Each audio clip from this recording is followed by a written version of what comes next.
Halo semua, kembali lagi bersama saya Medinar. Sekarang saya sedang berada di area Monumen Pancasila Sakti Lubang Buaya. Hari ini saya ingin membagikan video perjalanan saya menyusuri area Monumen Pancasila Sakti Lubang Buaya.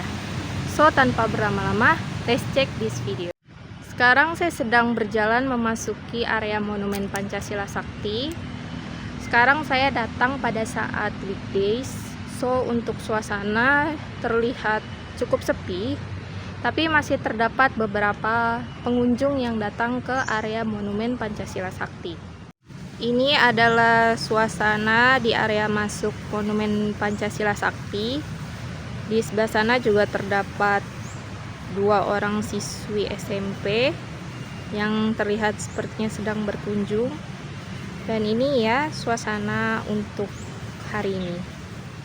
Sekarang saya sudah berada di area Monumen Pancasila Sakti dan sekarang tepat di depan saya ini adalah truk yang digunakan oleh pasukan Cakrabirawa pada saat penculikan Bapak Brigadir Jenderal TNI Donald Ishak Pandjaitan atau Bapak DI Pandjaitan. Dan ini adalah suasana di area Monumen Pancasila Sakti atau lebih tepatnya menuju area Cungkup Sumur Maut. Dan ini adalah suasana pada hari ini. Mungkin akan saya sedikit tunjukkan beberapa item yang ada di sini. Di sebelah sana itu ada mobil dinas dari Menpangat Jenderal Ahmad Yani. Lalu sebelahnya ada mobil dinas dari Mayor Jenderal Soeharto. Di sana ada Museum Pengkhianatan PKI. Dan di sebelah sini ialah Gedung Paseban. Sekarang saya tepat berada di lapangan upacara. Biasanya tanggal 1 Oktober di sini selalu digelar upacara peringatan Hari Kesaktian Pancasila.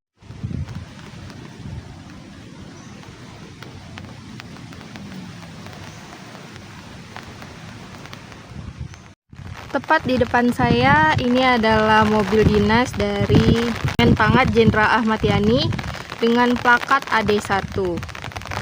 Dan di sebelahnya ini adalah kendaraan dinas atau mobil dinas dari Mayor Jenderal Soeharto.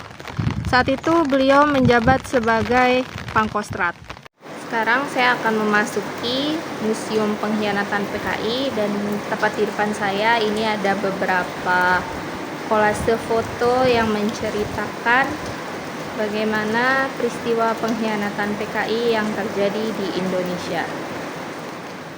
Sekarang saya sedang berada di dalam Museum Pengkhianatan PKI dan sekarang saya sedang menelusuri lorong-lorong yang menampilkan koleksi diorama yang ada di dalam Museum Pengkhianatan PKI. Tepat di depan saya ini adalah diorama bernomor 29 menggambarkan penangkapan DN Aidit pada 22 November 1965. Seperti yang kita ketahui bahwa DN Aidit berhasil tertangkap oleh pasukan tentara di salah satu daerah di Jawa Tengah saat ia bersembunyi di dalam lemari. Sekarang saya sedang berada tepat di depan salah satu diorama. Ini adalah diorama penumpasan PKI ilegal Iramani di Purwodadi tanggal 27 Januari 1000. Diorama ini bernomor 33 dan ini menggambarkan bagaimana penumpasan gerakan PKI ilegal di daerah Purwodadi. Tepat di depan saya ini adalah kolase yang menggambarkan suasana menjelang pemakaman pahlawan revolusi tanggal 5 Oktober 1965. Kolase ini menampilkan suasana di markas besar TNI Angkatan Darat. Nampak salah satu jenazah yang terlihat ialah jenazah dari Mayor Jenderal Sutoyo Siswomiharjo. Ini adalah salah satu tulisan yang terdapat di Museum Pengkhianatan PKI. Tulisan ini berbunyi, "Terima kasih kepada Anda yang telah menyaksikan sebagian dari diorama peristiwa biadab yang dilakukan oleh PKI. Jangan biarkan peristiwa semacam itu terulang lagi. Cukup sudah tetes darah dan air mata membasahi bumi pertiwi. Untuk itu pelihara dan tingkatkan persatuan dan kesatuan bangsa. Selamat jalan dan merdeka." Sekarang saya sedang berjalan menuju Gedung Paseban. Dan di sini kalian akan melewati jembatan penyeberangan yang menghubungkan antara Museum Pengkhianatan PKI dan Gedung Paseban. Ini adalah jembatan penyeberangan yang menghubungkan Museum Pengkhianatan PKI dan Gedung Paseban. Adapun diorama yang terdapat di Gedung Paseban sendiri merupakan diorama seputar tragedi 1 Oktober 1965, mulai dari persiapan penculikan hingga jenazah dari para pahlawan revolusi. Sekarang saya sedang berada di area Gedung Paseban, dan untuk diorama yang ditampilkan di Gedung Paseban sendiri merupakan diorama seputar tragedi 1 Oktober 1965, dari mulai rapat-rapat persiapan penculikan dalam tragedi 1 Oktober 1965 hingga pemakaman jenazah para pahlawan revolusi di TMP Kalibata, Jakarta. Sekarang saya tepat berada di depan diorama yang menggambarkan latihan sukarelawan PKI di Lubang Buaya.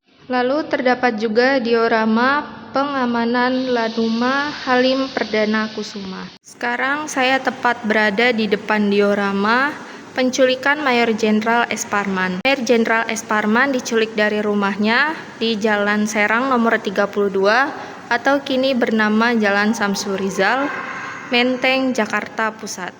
Tepat di depan saya ini adalah diorama saat Jenderal Ahana Nasution melarikan diri dari kejaran pasukan Cakrabirawa. Nampak Ibu Nasution sembari menggendong Adi Irma Suryani yang berlumuran darah. Kejadian ini mungkin teman-teman bisa lihat, dan masih ada juga tembok yang menjadi saksi bisu saat Jenderal Ahana Nasution berusaha melarikan diri di rumah beliau yang kini menjadi Museum Ahana Nasution di Jalan Tengku Umar nomor 40, Menteng, Jakarta Pusat. Tepat di depan saya merupakan diorama yang menggambarkan penculikan Brigadir Jenderal Sutoyo Siswomiharjo. Beliau diculik dari rumahnya di Jalan Sumenep nomor 17, Menteng, Jakarta Pusat oleh pasukan Cakrabirawa dan dibawa dalam keadaan hidup ke Desa Lubang Buaya. Tepat di depan saya ini adalah Panzer Sarasen yang digunakan pada saat upacara pemakaman pahlawan revolusi 5 Oktober 1965. Seperti yang sudah diketahui, 5 Oktober 1965 merupakan